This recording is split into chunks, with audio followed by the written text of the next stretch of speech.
एक और हदीस देखिए, फितनों के इस दौर की तरफ इशारा करते हुए अल्लाह के नबी सल्लल्लाहु अलैहि वसल्लम फरमाया, सही मुस्लिम की रिवायत, बादिरू बिल आमाली फितनन कबितइल लैलिल मुज़लिम। ऐ मेरी उम्मत के लोगों, तुम नेक अमल करने में जल्दी करो, तुम नेक अमल करने में देर न करो, इससे पहले कि फितनों का दौर आ जाए। जब फितनों का दौर आ जाए तो हो सकता है तुम्हें नेकी करने का मौका भी ना मिल सके, तुम नेकी करना चाहो और तुम नेकी न कर सको। बादिरू बिल आमाली फितनन कक़ितइल लैलिल मुज़लिम, जैसे अंधेरी रात में आसमान में सिर्फ अंधेरे ही अंधेरे नजर आते हैं। ऐ मेरे सहाबा, ऐ मेरी उम्मत के लोगों, इस कदर फितनों का दौर आएगा कि फितनों के अंधेरे में तुम्हें ईमान की रोशनी नजर नहीं आएगी। युस्बिहुर रजुलु मुमिनन व युमसी काफिरा, इस कदर फितने का दौर आ जाएगा कि सुबह को एक इंसान मोमिन होगा और शाम होते होते काफिर हो जाएगा। व युमसी मुमिनन व युस्बिहु काफिरा, शाम को मोमिन होगा, सुबह को काफिर हो जाएगा। अपने ईमान को 12 घंटे भी सेफ न रख पाएगा, सुरक्षित न रख पाएगा, बचा के न रख पाएगा। ईमान की वैलिडिटी 12 घंटे की भी होगी। ऐसा दौर आएगा, और जब ऐसा दौर आएगा तो जाहिर है फिर उस दौर में दीन पर चलना, ईमान पर चलना, तौहीद पर चलना, कुरान पर चलना, सुन्नत पर चलना, ये कोई फूलों की सेज नहीं होगी, कांटों का रास्ता। लोग तुम्हें गालियां भी देंगे, लोग तुम्हें तानो तशनी भी करेंगे, तुम्हें मलामत भी करेंगे, तुम्हें तकलीफें भी पहुंचाएंगे, तुम्हारे हर अमल को हकारत की नजर से देखा जाएगा, अजनबियत की नजर से देखा जाएगा। तुम सुन्नत पर अमल करोगे, तुम दीन पर अमल करोगे, तुम दीन की बातें करोगे, दुनिया की नजर में अजनबी हो जाओगे। जब ऐसा दौर आ जाए, अल्लाह के प्यारे नबी फरमाते हैं, बदल इस्लाम गरीबा व सयऊदु कमा बदा फतूबा लिल गुरबा। ओ लोगों, जब इस्लाम की शुरुआत हुई थी, जब अरब की सरजमीन पर मोहम्मद रसूलुल्लाह ने इस्लाम का ऐलान किया था, इस्लाम की तबलीग शुरू की थी, उस वक्त इस्लाम अजनबी था, उस वक्त तौहीद अजनबी थी, उस वक्त इस्लाम की आवाज दुनिया की नजर में अजनबी थी। और ऐ लोगों, वो जमाना फिर से वापस आ जाएगा। तुम ईमान की बात करोगे, तुम तौहीद की बात करोगे, तुम दीन की बात करोगे, तुम दुनिया की नजर में अजनबी बन जाओगे। जब ऐसा दौर आ जाए, फतूबा लिल गुरबा, तो उस दौर में जो अजनबी बन जाएं, जो दीन पर चलने के बाद गाली सुन ले, मलामत सुन ले, ताने सुन ले, तकलीफें सह ले, उन अजनबियों को जन्नत की खुशखबरी। दीन पर चलोगे मेरे भाई तो आसान तो नहीं है। और फितनों के इस दौर में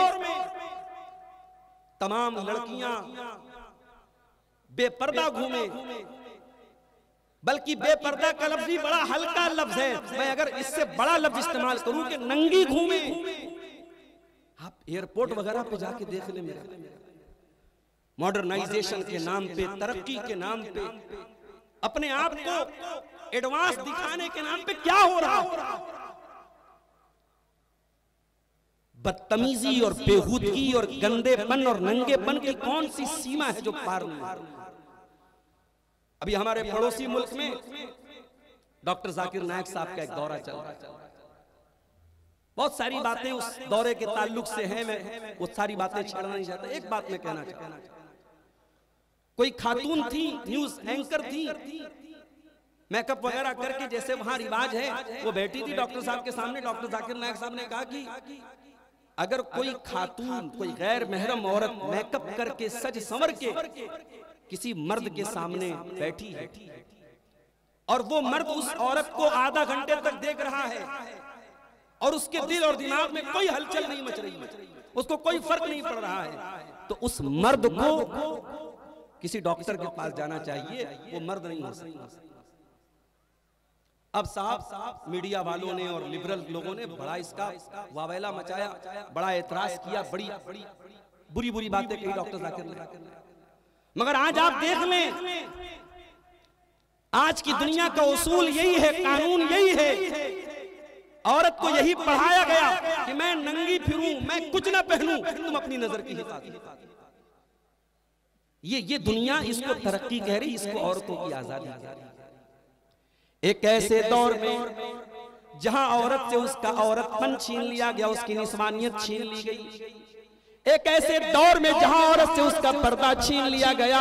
एक मुसलमान औरत जब सर से पैर तक पर्दे में निकलती है, नकाब में निकलती है, ये आसान काम नहीं है मेरी प्यारी माओ बहनों, मगर माफ करना, ये पर्दे की पाबंदी, ये पर्दे का एहतमाम अगर मुबारकपुर के मोहल्लों में आप इस पर अमल कर रही हैं, अगर पूरा रानी में इस पर अमल हो रहा है, अगर पूरा सूफी में इस पर अमल हो रहा है, अगर मुबारकपुर की गलियों और सड़कों में इसके ऊपर अमल हो रहा है, तो बड़े बड़े शहरों में, बड़े बड़े पार्कों में, बड़ी बड़ी नुमाइशों में और बड़ी बड़ी तफरी गाहों में भी ये पर्दा कायम रहना चाहिए। शरीयत का ऐसा कोई कानून नहीं है, कुरान की कोई ऐसी आयत नहीं है कि आपका ये पर्दा, आप अपनी बस्ती में हैं, आप अपने मोहल्ले में हैं, तब तो पर्दे पर अमल होगा। और आज आप अगर कहीं घूमने फिरने चली जाएं, कहीं शॉपिंग करने चली जाएं, कहीं तफरी करने चली जाएं, आप किसी और शहर में चली जाएं, तो पर्दे का ही हुक्म मनसूख हो गया। ऐसा कोई शरीयत का कानून आसान तो नहीं, मन को मारना पड़ेगा।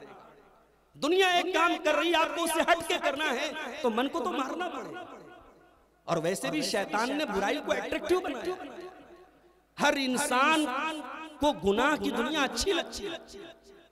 एक शराबी से कहो शराब मत पियो, वो थोड़ी मानेगा, उसे शराब के नशे में मजा आता है। मगर इन्हीं रिस्ट्रिक्शंस और इन्हीं पाबंदियों और इन्हीं कानून के दायरे में रहने का नाम मेरे भाई अल्लाह ने हमें मुस्लिम बनाया। मुसलमान कहते ही उसको हैं जिसके हाथों और पैरों में इस्लाम की जंजीरें पड़ी। अपनी मर्जी का मालिक नहीं है मुसलमान। मुसलमान कहते किसको हैं? आओ कुरान से पूछते हैं।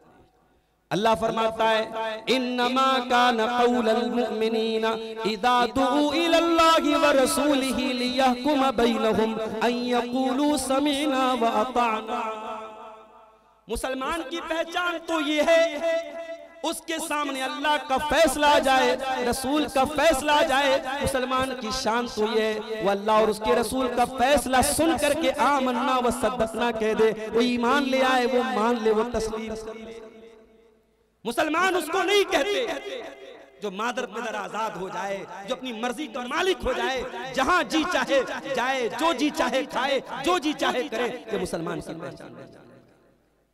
तो फितनों के दौर में ये पहली जिम्मेदारी हमारी है कि हम अपने दीन पर कायम रहें। फितनों के दौर में मुश्किल है, बल्कि एक हदीस में अल्लाह के नबी ने फरमाया कि अपने हाथ में अंगारे के लिए अंगारे पकड़ने के जैसा है। आपने फरमाया फितनों के दौर में दीन पर अमल करने वाला, दीन पर पाबंदी करने वाला, दीन पर चलने वाला कल काबिज़ अलल जमरी, उसकी मिसाल ऐसी है जैसे अपने हाथ में अंगारा लेकर के कोई चल रहा हो। मेरे प्यारे साथियों, मार्केट में आप भी हैं, दूसरे लोग भी हैं, झूठ बोलने वाले लोग भी हैं, धोखा देने वाले लोग भी हैं, फ्रॉड करने वाले लोग भी हैं, हलाल और हराम के फर्क को भूल जाने वाले लोग भी हैं।